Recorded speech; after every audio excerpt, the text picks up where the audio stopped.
Assalamualaikum warahmatullahi wabarakatuh.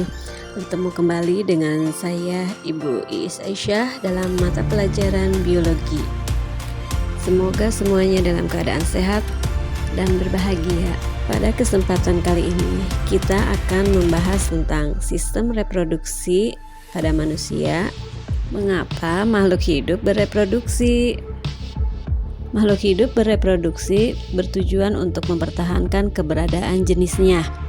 Demikian juga dengan manusia. Proses reproduksi diatur oleh sistem reproduksi. Manusia memiliki dua jenis, yaitu laki-laki dan perempuan. Keduanya memiliki sistem reproduksi yang berlainan dan saling membutuhkan. Yang pertama akan kita bahas adalah tentang alat-alat reproduksi. Alat-alat reproduksi pada laki-laki dan wanita itu berbeda. Alat reproduksi pada laki-laki terdiri dari 4 bagian.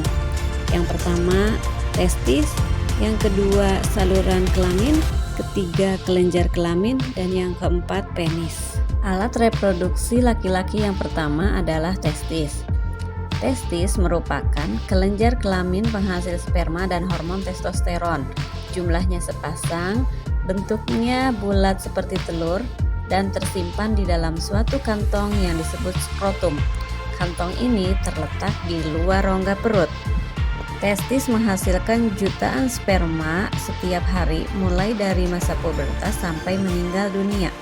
Jika tidak dikeluarkan, maka sel-sel sperma ini akan mati dan akan diserap kembali oleh tubuh. Alat reproduksi laki-laki yang kedua adalah saluran kelamin. Saluran kelamin ini ada 4 bagian. Yang pertama adalah vasa efferentia yang berfungsi menampung sperma. Yang kedua, epididymis yang fungsinya mengabsorpsi sperma hingga kental dan menyimpan sperma sekitar 3 minggu. Yang ketiga adalah vas deferens, yaitu saluran yang menghubungkan antara epididymis dengan uretra pada penis. Di bagian ujungnya terdapat saluran ejakulasi. Dan yang terakhir adalah uretra. Saluran ini untuk mengeluarkan sperma dan urin.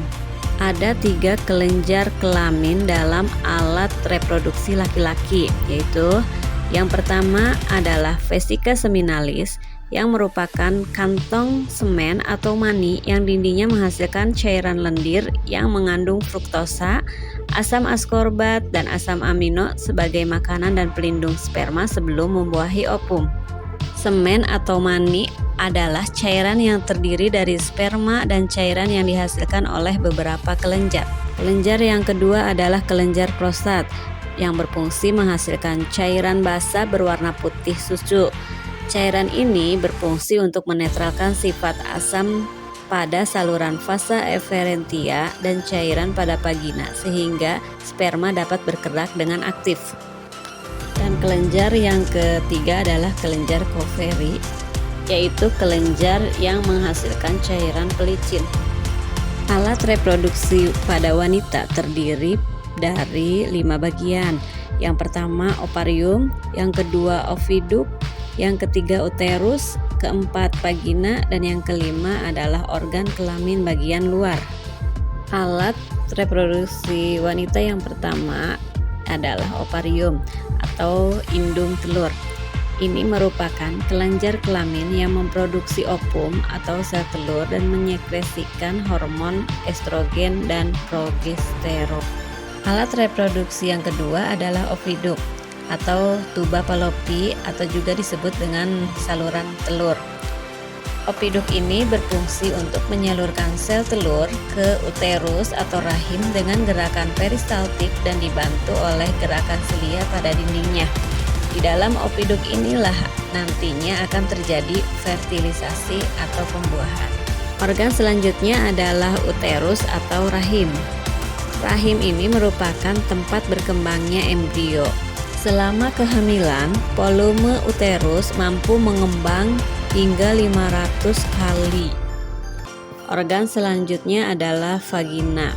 Vagina merupakan tempat penis pada saat kopulasi dan sebagai jalan keluarnya bayi pada saat proses kelahiran.